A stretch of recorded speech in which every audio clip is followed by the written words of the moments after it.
Ladies and gentlemen, welcome into another episode of the YorkHER podcast presented by Visa.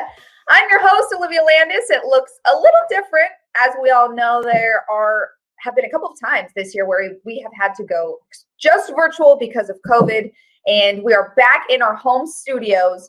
So without further ado, this week, I am so excited to have guest Taylor Rooks. She works for both Bleacher Report and Turner Sports.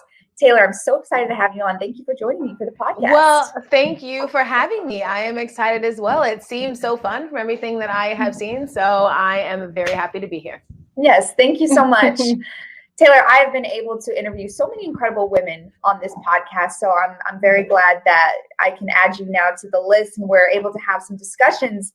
You have such an incredible story, I think. I've been following you now on social media for a few years, and you started out right out of college able to do what you love in the sports broadcast world, and you've made so many stops at CBS Sports, Big Ten Network, SNY, and now you landed at Bleacher Report and Turner Sports, and we've been able to enjoy so much of your work.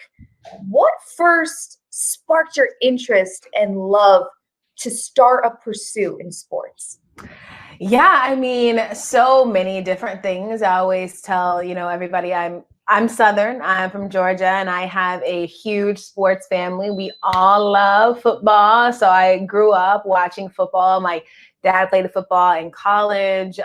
My mom is a huge football fan. My sister goes to UGA. So we have been rooting for the Bulldogs like my entire life in Georgia. I am a big Falcons fan. Football has really been the heart and soul of everything that I have done.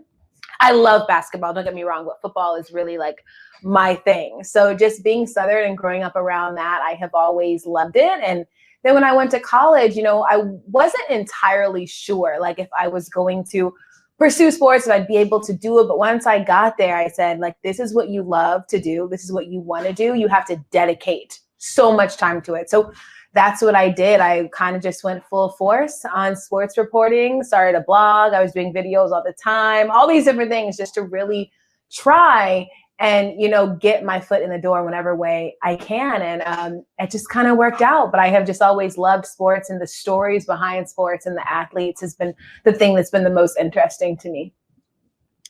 Well, something interesting that you said is you said you knew you had to go all in. You had to go all in, and you had to put so much work into getting the opportunities that you have been awarded.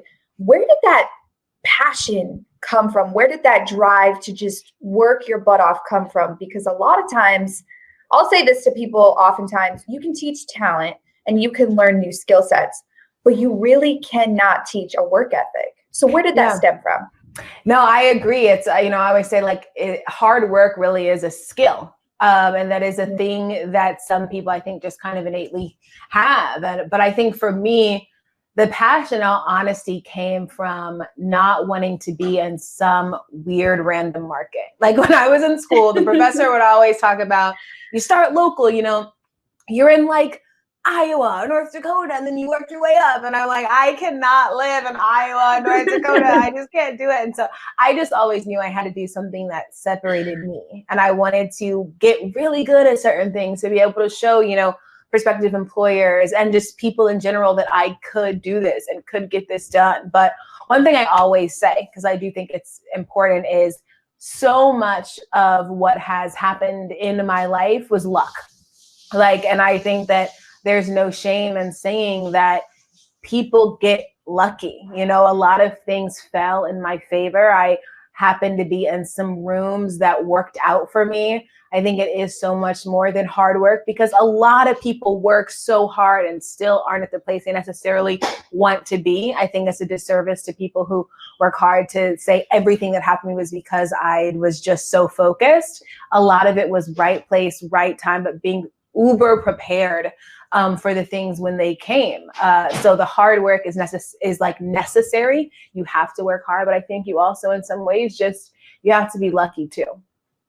I agree with that. And I think it's really cool that you acknowledge that, because, a lot of times people who do work hard and are given certain opportunities say that it does stem from hard work, because I do believe that, like you said, that's a skill set and you have to have that instilled in you. But yeah, luck is always part of the equation, even if it's just the littlest bit. Totally. It's part of the equation. Yeah, really like is. Sometimes I'm like, okay, if both my parents didn't go to Illinois, like I wouldn't have gone to Illinois.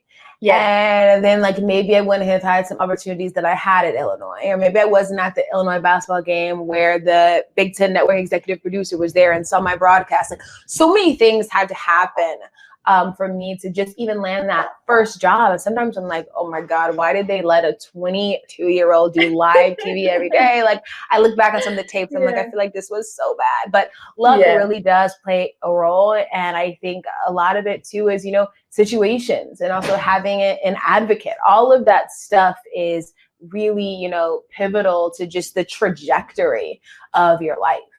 Yeah. Well, let's talk a little bit about some of your first stops post-college. You said you went to the University of Illinois because both your parents were able to attend there. Your first stops at Big Ten Network and CBS Sports. When you were able to do those type of things, how did they help prepare you for the next stop, which was at SNY, the Big Apple? How did those help prepare you in your career? Well, Big Ten Network definitely taught me about preparation. It definitely taught me how to be like comfortable on camera. I was so fortunate to be able to watch hosts like Mike Hall and Rick Pizzo and Dave Revson, and I learned how to steer a show, how to command a show. I think at Big Ten Network, my big thing was learning by watching. Like I was so young at the time. There were so many things I was really bad at and just did not know how to do. But I was so supported and had such good examples around me that helped me. I learned how to really have a niche. I was only covering Big Ten sports. I had such a focus on college football. And I learned that when you hone in on something, you can get really, really good at it. And so I try to bring that to whatever stop it is, even if it is an interview that I'm doing with one person. I will become an expert in that person up until I have to interview them, because I want to have as much information as possible. And, Big Ten really showed me that. I always say Big Ten is also a place that taught me to make sure you know the pronunciation of every single name before you go and do work. So whenever I do anything, I will run through pronunciations of names with my producer, even if it is the most simple name. Like if it is Eric Smith, I will say, is it Eric Smith? To make sure I have it right, because I never forget in the Big Ten Network, I had to say Ndamukong Suh, and obviously his first name is like hard, and I just butchered it. And now I'm like, you know what? You need to make sure you have everything right before you go out there, because you don't want to mess up, such a Big Ten legend's name on the Big Ten Network. So I think Big Ten Network allowed me to make some mistakes and get better at the things I just wasn't great at. And that's critical too, to be able, I think, coming fresh out of college, and speaking from my own experience too, because I also majored in broadcast journalism. Where'd you go to school? I went to Colorado State. Oh, nice. Okay. Yeah. So I'm from Colorado. You're from Georgia, right? Born and raised. I'm from Colorado, so I was able to go to Colorado State. Yeah. Nice. Denver? So it's actually in Fort Collins. It's an hour north of Denver. Okay, nice. Have you been to Denver? Once. A good friend of mine, one of my high school best friends, played for the Broncos. He's not there anymore, but once we had all gone out there, and Denver's a great place. Yeah, it's so much fun. And Colorado State was amazing. I learned a lot there. And kind of reiterating what you said about you have to be able to make mistakes, especially when you're fresh out of college, because I actually started with the Jets 2 months after I graduated back in 2017. Yeah, it's been absolutely incredible. But the great thing is they've allowed me to make mistakes, and you have to be able to do that, I think, as a broadcaster, and able to take those next steps. Yeah, no, absolutely. I think that is pivotal. And so I don't know why I have a frog in my throat, but that's okay. The mistakes are pivotal, because all the things that you mess up at, you're not going to mess up on them again. And so every single time you make a mistake, even though it's bad in the moment, you're actually getting better. And so it's important to do that, at these first jobs, so that, wherever you go next, if you want to end up going somewhere next, you're better. So you got to make those mistakes. Yeah, I completely agree. And another part of this industry is finding your voice. When would you say you were able to find it? Or have you found it yet? Is it still developing? Yeah, I mean, I think that really is just this constantly evolving journey. Because throughout my career, so many different things have moved me. And I think that's because what I feel like my voice has also transformed through time. But I think one of the moments that I said, okay, this is who I am, this is who I want to be in this space, was probably when I began my podcast at SNY. I realized that I felt like my purpose was really connecting with others and having long form, meaningful conversations with others. As much as I love being at the desk, I love anchoring and hosting and doing the highlights and reporting and all things like that. I really do love them. My true love and true fulfillment comes from bonding.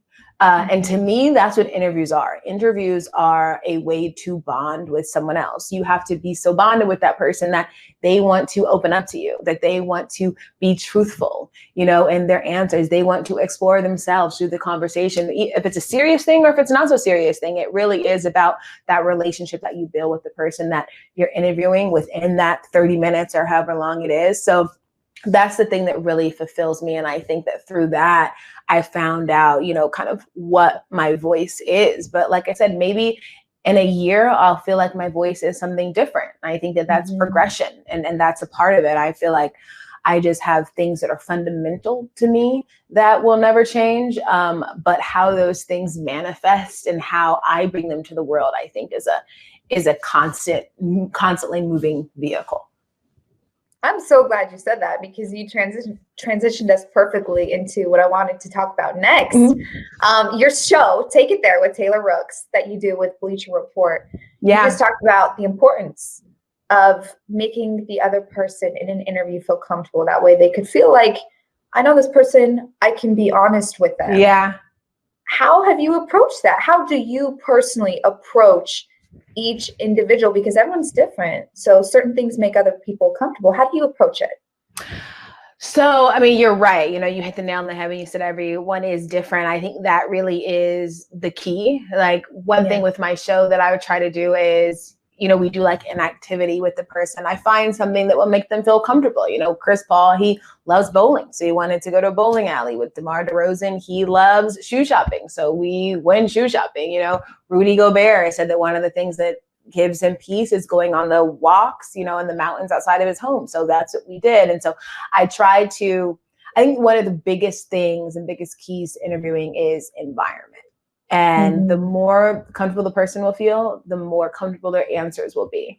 I actually do not like to do interviews in studios, because when somebody enters a studio, they know they're being interviewed. And you just turn on this part of you that isn't what you'd be like if you weren't in the studio. Same thing with, I don't necessarily love interviewing people when they can see their mic. Like if you have a mic in front of you, you also instinctively know you're being interviewed. So you begin to act like you are being interviewed. And I just think it kind of changes the dynamic and the feel of that interview. So environment is really important. Like I said, also research is important. I will scour people's Instagrams and Twitters. I will text or call people that they know to find out something about them. I will watch all these interviews that they've done just to see if there's little nuggets in there. And I think when somebody feels like you want to know them, they're more open, to letting you know them. Also asking really direct questions is something that I always try to do, because I want to get really direct answers, and all of that kind of just stacks, on top of each other to create what is hopefully a good interview. But I think one thing I do this the same is I try to treat every person I interview, I try to treat that conversation like they're my best friend. Like I want to just ask them questions that I would ask somebody that I have known for years. Because if you approach it like you're talking to somebody that you don't know, you're probably not going to get the things that you want out of the interview. So that's what I think that's worked for me as kind of the key to having, somewhat a successful interview. I hope all of the future broadcasters out there listening are taking notes, because that's really incredible advice. And it's a great way to look at it. I think it is, because I think oftentimes when people do interviews, they look at people as, the subject of the interview, and you're just trying to, and I think you have to approach each person just like that. Like they're a person. They have their own interests. They have their own things that they think are important. So absolutely. What a really beautiful way to approach your interviews. Thank you. I love that. I've actually watched a lot of your series, Take It There, Taylor Rooks. I've seen many of your interviews. I'm curious, how did that idea come about? Was it something you were passionate about and brought to the table, or was it kind of presented to you? Yeah, I mean, all Bleacher said was, we want to give you a show where you interview people. And I was like, great. So then we had to try and formulate, what that looked like, what that felt like, guests, talking points, and things like that. But I really tried to keep it as simple as possible. I wanted it to just be two people talking and doing an activity. And so as bare bones as that sounds, it just kind of expanded from there. So it was just, I wanted an environment where we could sit and have an actual conversation, but also still make it fun and light in whatever thing we were doing, so that it was still, a very entertaining watch for the viewer as well. And also suiting it to the person, like Tyler Hero's in Miami, let's put him on a yacht. Like, we tried to do it in that way. Well, can you recall, I'm sure there are probably so many, but can you recall a specific moment or interview that really just maybe changed the way you looked at something or touched you in a really special way in your heart? Is there any type of interview you had during this series? I mean, I always tell people the Damar interview was my favorite, just because I had never met Damar, and it felt like the most intimate interview.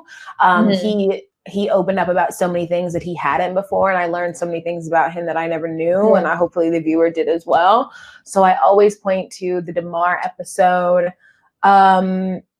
I mean, it's so funny. I'm always like, they're all my favorites, but I learned something new about somebody in every interview that I do, and I hope that's what you want for every interview. I would never want the interview to just be, a regurgitation of knowledge that we already know. I think just for the interviews that I watch, because I love watching, Oprah interviews. I love watching Howard Stern interview. To me, those are two people that have really mastered the art of getting information out of a person. But what makes a good interview is that you learn something new.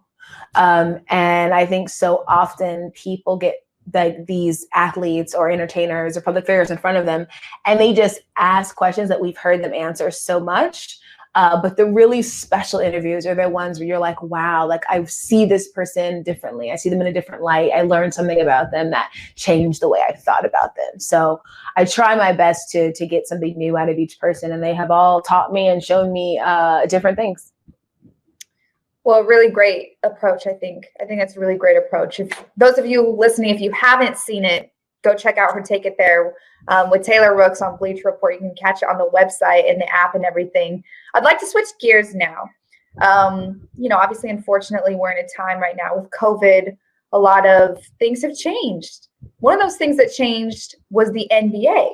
Way back a few months ago, you were able to be a part of history. You truly were. Hopefully the last time we ever have to do something like the NBA bubble. Yeah, fingers crossed. Fingers crossed. But nonetheless, it was a first time in history that they've ever done something like that. How much pride did you take in being able to be part of such an incredible experience? Oh my gosh, I keep telling people that will easily be, I think, the most memorable thing I will do in my career. Just because there was so few people that can say they were there, can tell you what it felt like, can tell you what it looked like, can tell you what we all went through. I always say it's like everybody in the bubble is kind of their own little fraternity, because we really just experienced so many things all together.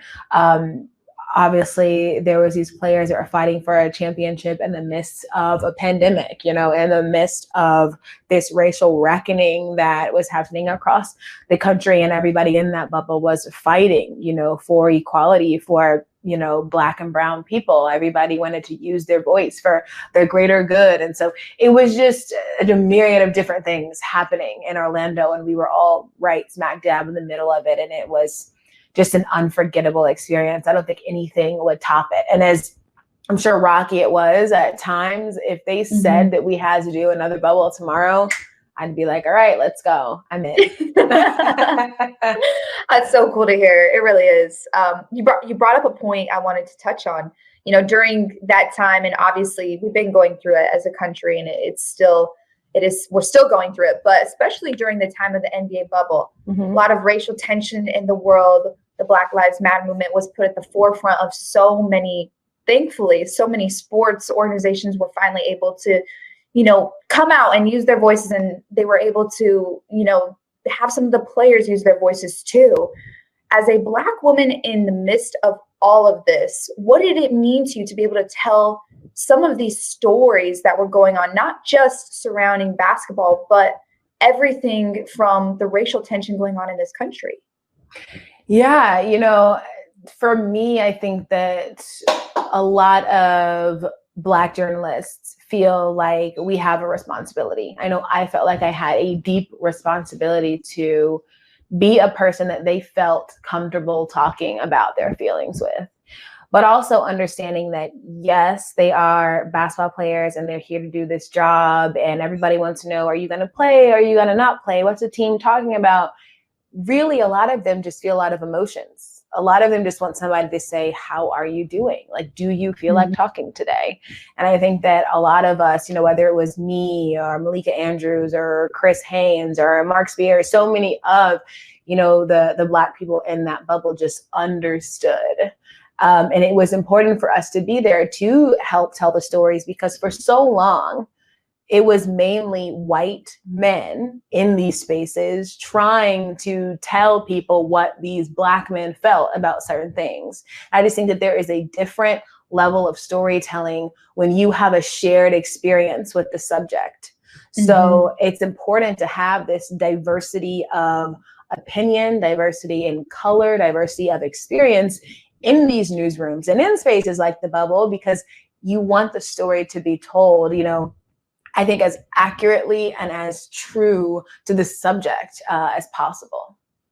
And do you think, from your experience, especially speaking to the NBA bubble, that there was more of a diversity in opinions and people of different race and backgrounds than maybe in the past? Yeah, totally. I mean, so I was really happy. You know, I was around some of just the best journalists in the game. You know, there was so many great people there, you know, whether it was Sam Amick or Mark Stein or Rachel Nichols or, you know, Malika and Chris and Mark, like I named, like just some of the absolute best are there, you know, Woj, Sham. So there were so many different people there that could tell the stories in their own special, important way. All of them were unique, but all of them were a necessary piece of, like, you know, the puzzle to create the entire picture. So for sure, the NBA, I think, did obviously just an amazing job with the bubble. And then the communication staff just was amazing. Oh, it's so great to hear. I know I can't speak for everybody, but I know that so many of us were so grateful to have people inside the bubble, journalists who were able to relate, like you said, to these players and tell these stories, because most of us weren't in the NBA bubble. So it was really cool. It was really, really cool. Yeah, it was a long time. It was a lot of COVID tests. And everybody always says to me, they're like, I've been tested like 10 times. I'm like, well, I was tested over 60 times. And I have been tested a lot since the bubble. So. Yeah. You're like, so I don't want to hear it. Don't go there. I know it's been quite, I know it was quite the experience. We've had to do so much testing too. But on that same note, you were able, after your experience, you were able to write an article for GQ. I know that you've put it on your social media and out there, inside the great NBA bubble experiment. How cool was that for you to be able to have your own article in your own words from your own experience be on GQ? Really cool. I mean, just to, like, I have hard copies of the magazine, and to first off see that give me a cover line, like my article is, you know, on the covers, and then to open up the magazine and see it in there with, you know, by Taylor Rooks is really cool. Also being able to write again was nice. You know, I started off writing when I was in college. I did a lot of writing and I haven't done it since, you know, since I do so much stuff on air. So to do that and get back to that roots was really nice. And also a way to, you know, tell these different anecdotes of players, what they experienced in the bubble, to unearth some things that I didn't know was also really nice. And I think writing as well. People so often feel like women in this space, specifically women broadcasters in this space, all that they do is, you know, get on TV and talk. And they make it seem like that's easy, when actually it's not. Very few people can do the things that we do. Broadcasting on air is a difficult thing. But when it comes to women in the space, it is something that I think is sometimes looked down upon by, you know, this small conduit of people. So I think it was important for me to write as well, to say that there are so many things that women in this space can do, whether it is, you know, be on TV or have a podcast or write an article in a Condé Nast publication. Like, those are all things that we can do. And I really enjoyed that 5,500 word article. It was a week and a half of, I think, reporting, and then a bunch of time actually writing it. There was this entire process that I feel like I learned so much doing, but it's cool to just be able to kind of, you know, check that off the list. And I'm so happy, and I just feel so proud and, you know, full of joy to see the reception that it has had, and people really liking what they learned from it. And also, more importantly, seeing the bubble in a different light and seeing some of the players mentioned in the article in a different light. So that was a really cool experience for me. And you said you were so proud, and you should be incredibly proud, honestly. And thank you. Yeah, you've created, you know, like I said, with this podcast, it's so amazing for me to be able to talk to so many different women and hear everyone's experience and their journey and the things they've accomplished. You're still so young, and in such a short amount of time, you've already accomplished so much in this industry by being a sideline reporter, hosting, being on multiple networks, having your own TV show, being part of history, and now being able to write about it.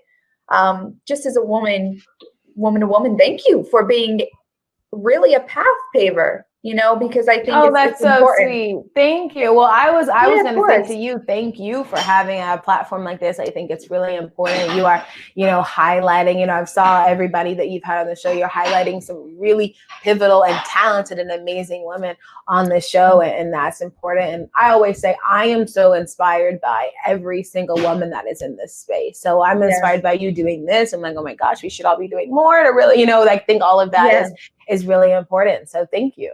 Of course. And I think that's what's the most important part in this industry too, is you see women being so supportive of other women. And I actually had this conversation, I believe, I don't want to misspeak, but I believe it was with Laura Oakman, and how she said, you know, she's been doing this for so long, and how back in the day, women weren't always supportive of women, you know, and a lot goes into that. A lot goes into that. And I think it's mainly because it was a competitive space. We didn't always feel like we had a seat at the table. You know, you even said it, there were a group of people that oftentimes look down on women being in this industry. So I think as we've been able to grow as individuals and be more part of this conversation, we're able to support one another, which has been incredible. I think that's so incredible to see, honestly. Yeah, I think that's one of the really cool things, you know, about, you know, being in the sports space, is I think we all really want the other to excel. I think it helps all of us. Like, what men are never thinking like, oh my gosh, we can't both be on this show, right? And I'm happy that women are also saying this. Like, if there is space here for all these men, there's more than enough space here for all these women. You know, like, we are a necessary part to, you know, for sports to thrive. So it's great that we all, you know, support each other and want each other to do so well. Absolutely. One more question before I let you go, Taylor. Okay, very grateful for your time. Very grateful for your time. But we've talked about some pretty amazing things that you've accomplished in your career so far, and I have no doubt that you have a very long career ahead of you. What has been one of the most pivotal moments in your career? And maybe you can name a few, I'm not sure. But in your opinion, what's been one of the most pivotal moments in your career that's changed your mind about who you are and what you can accomplish as a woman in this industry? Yeah. You know, I mean, I'm sure but it's a great question. I mean, I'm sure there are a few, but I think everything that always sticks out to me is like the transitions of my career, like the transition from college to Big Ten Network was a moment for me. The transition from Big Ten Network to SNY was another moment for me. The transition from SNY to Bleacher Report was another moment for me. And it's because of kind of the things that went into those transitions and how for every transition, my mind was in a different place. You know, like when I was college to Big Ten Network, first off, I didn't think I was going to have a job. I didn't have a job for months, and I was about to move back home with my family because I didn't know what I was going to do when Big Ten Network just happened to call and say, you know, I know we spoke, we have this full-time position, we want you to come. So I was in a space there where for a minute I said, okay, is this for me? Am I going to be able to do this at a high level? And so once I got it, I learned, okay, yes, you absolutely can do it.